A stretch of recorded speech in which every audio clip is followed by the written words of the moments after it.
ప్రభుత్వం న్యాయం వెంటనే చేయాలి. చిరు వ్యాపారులకు న్యాయం వెంటనే చేయాలి. అందరికీ నమస్కారం అండి. ఈరోజు అనంతపురం జిల్లా కలెక్టరేట్లో ఉన్నటువంటి రెవెన్యూ భవన్ నందు ప్రతి సోమవారం నిర్వహించేటువంటి గ్రీవెన్స్లో ఈరోజు సప్తగిరి సర్కిల్ పరిధిలో ఉన్నటువంటి తోపుడు బండ్ల వ్యాపారస్తులు ఏదైతే వ్యాపార నిమిత్తం కోసము గత 10 రోజుల నుంచి తిరగని అధికారుల పేరు లేదు. నగర మున్సిపల్ కమిషనర్ కలిశారు ఈ విషయం పైన, అలాగనే అక్కడి నుంచి R&B డిఈ గారిని కలిశారు, అలాగనే R&B సంబంధించిన ఎస్సీ గారిని కలిశారు. ఇక్కడ ఎవ్వరే కానీ మాకు సంబంధం లేదు అని చెప్పేసి వాళ్ళపైన లేని నిర్లక్ష్య పూరితమైనటువంటి మాటలు మాట్లాడుతూ వాళ్ళ పట్ల చిన్న చూపును చూస్తున్నటువంటి పరిస్థితి మేము చూస్తూ ఉన్నాం. అయినా కూడా మనము ఖచ్చితంగా వాళ్లకు ఏదైతే ఈ చిరు వ్యాపారస్తులు రోడ్డుపై బతుకుతూ 50 కుటుంబాలు ఉన్నాయో వారి కుటుంబాలు దాదాపుగా 200 మంది బజారును పడేటువంటి పరిస్థితి ఏర్పడింది. వాళ్ళు తీసుకున్నటువంటి వ్యాపార నిమిత్తంలో భాగంగా తీసుకున్నటువంటి అప్పులు కావచ్చు, చెల్లించే దాంట్లో అప్పులదారుల నుంచి వాళ్ళు కూడా ప్రెజర్ పెడుతున్నటువంటి పరిస్థితి. ఇప్పుడంతా స్కూల్ ఓపెన్ అయ్యేటువంటి పరిస్థితి, పిల్లలు చదువు అడ్మిషన్లకు కూడా వాళ్ళ పిల్లల్ని చదివించుకోలేనటువంటి పరిస్థితి. అలాగనే ఇళ్లలో అనారోగ్యంతో బాధపడుతున్నటువంటి తల్లిదండ్రులు ఉన్నారు. వాళ్ళని మంచి చెడ్డ చూసుకోవాల్సిన బాధ్యత వీళ్ళపైన ఉంటుంది. ఈరోజు ప్రజాప్రతినిధులు అంటున్నారు ప్రజల కోసమే మా ప్రభుత్వం అంటున్నారు. ఈరోజు నగర మున్సిపల్ కమిషనర్ స్పందించడం లేదు. సుంకం చెల్లిస్తా ఉన్నా కూడా సుంకం తీసుకొని కూడా ఈరోజు నిర్లక్ష్యంగా సమాధానం చెప్తున్నారు. అలాగనే మన నగర సంబంధించినటువంటి అర్బన్ ఎమ్మెల్యే గారు దగ్గుబాటి ప్రసాద్ గారి దృష్టికి కూడా ఈ సంబంధించిన అంశాలని తీసుకొని వెళ్ళేసి కలిశారు. అక్కడ చిరు వ్యాపారస్తులను ఆదుకోండి సార్ అనేసి ఆయన కూడా సానుభూతి చూపించారు తప్ప దానికి పరిష్కార మార్గం లేదు ఇంతవరకు. అలాగే ఈరోజు గ్రీవెన్స్ లో జిల్లా కలెక్టర్ గారిని కలవాలనేటువంటి ఆలోచనలో భాగంగా ఈరోజు 50 మంది కూడా చిరు వ్యాపారస్తులంతా కూడా ఇక్కడికి కలవడానికి రావడం జరిగింది.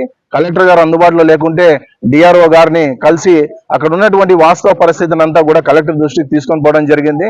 ఖచ్చితంగా వాళ్ళకి ఏదైనా తొలగించడానికి ముందు ఏదన్నా కానీ ఉంటే కనుక ప్రత్యామ్నాయ మార్గంగా చూపించే దిశ కానీ, అలాగనే రోడ్డు మార్కింగ్ చేస్తూ తిరిగి వ్యాపారాన్ని వాళ్ళు కొనసాగించే దిశగా అధికారులు ప్రత్యేక చొరవ చూపాలి. కానీ నగర అభివృద్ధిలో భాగంగా పెద్ద షాపింగ్ మాల్స్, పెద్ద హోటల్స్ కి వాళ్ళకి అనుమతి ఇచ్చి వాళ్ళ పార్కింగ్ నేపథ్యానికి అనుగుణంగా అక్కడ ఉన్నటువంటి తోపుడు బండ్లందరినీ తొలగించి వాళ్ళ పొట్టగొట్టి ఈరోజు ఆ పార్కింగ్ ప్లేస్ ని ఏర్పాటు చేసే దిశగా ప్లాన్ చేయడం అనేది ఇది సబబు కాదు.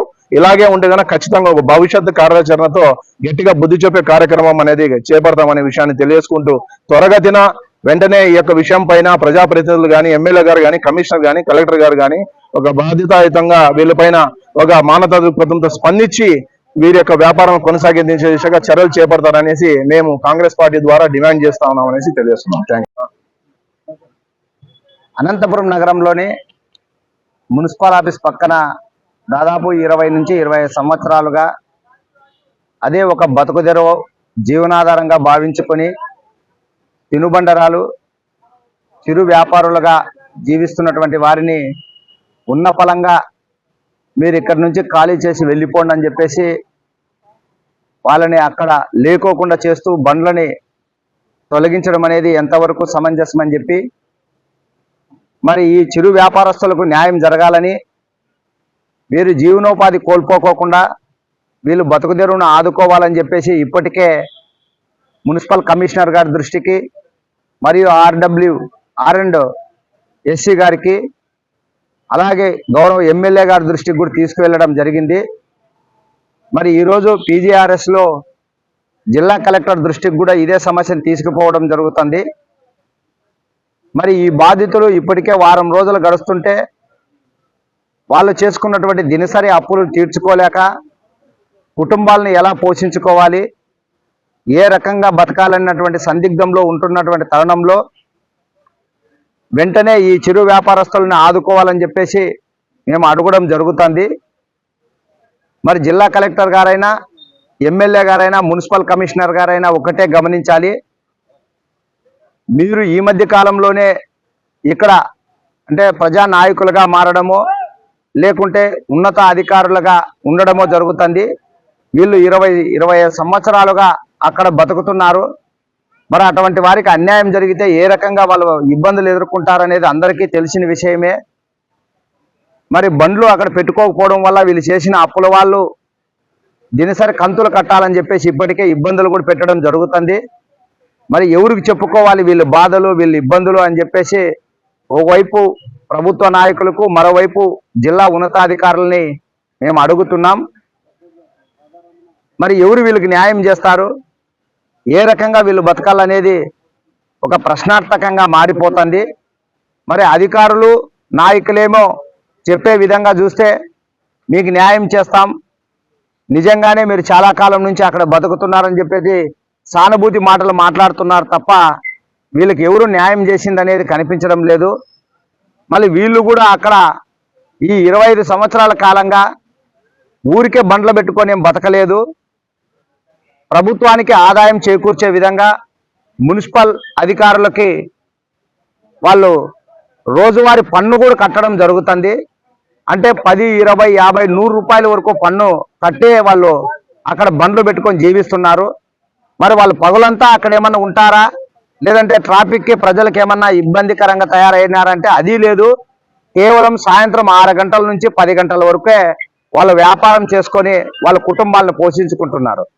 మరి సాయంత్రం వేళల్లో ప్రజలు కానీ లేకుంటే ట్రాఫిక్ అంతరాయం లేని సమయంలో ఆ 4 గంటల సేపు వాళ్ళ జీవనోపాధి కోసం రోడ్డు మీద బండ్లు పెట్టుకొని వ్యాపారాలు చేసుకుంటుంటే అది కూడా వీళ్ళకి కంటవింపుగా మారిందో, లేకుంటే వీళ్ళని ఇక్కడి నుంచి తరలిస్తే అక్కడ సప్తగిరి సర్కిల్లో ఉన్నటువంటి పెద్ద పెద్ద వ్యాపారస్థాలకు సంబంధించినటువంటి భవంతులని పార్కింగ్ స్థలంగా వినియోగించుకోవచ్చు అన్నటువంటి ఒక దురుద్దేశంతోనే వీళ్ళని అక్కడి నుంచి తరిమేస్తున్నట్లుగా మాకు అర్థమవుతుంది.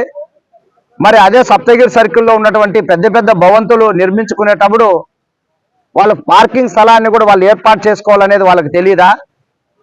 అది ట్రాఫిక్కో లేకపోతే నియంత్రణలో ఉండదా? మళ్ళీ ఉన్న ఫలంగా ఇట్లాంటి వాళ్ళని రోడ్డు మీద బతికేటోళ్ళని తరలిస్తే వాళ్ళు ఎక్కడ పోతారు, ఏ రకంగా బతుకుతారు అనేది వీళ్ళకి అర్థం కాదా?